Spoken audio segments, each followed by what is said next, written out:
Bună! Pentru că am primit foarte multe comentarii că sumele pe care noi le arătăm nu sunt reale, o să vreau să intrăm un pic în contul modelului nostru de top, Maria, care a ieșit de 3 perioade la rând locul întâi pe Like Jasmine la încasări, să vedem ce bănuț face ea. Haideți să ne logăm pe contul ei.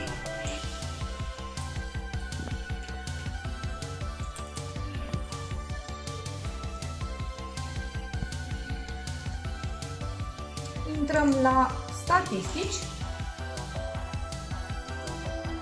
Putem observa că perioada aceasta, între 26 mai și 8 iunie, a făcut $63.183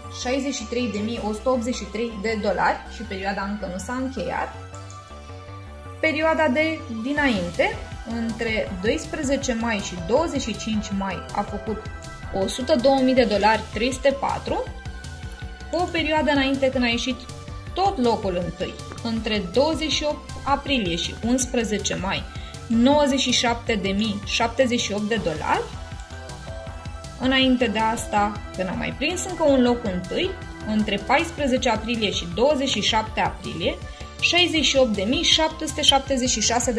După cum vedeți, aceste sume sunt reale și le putem verifica în contul ei. Cei care lucrează în industrie vă pot confirma acest lucru.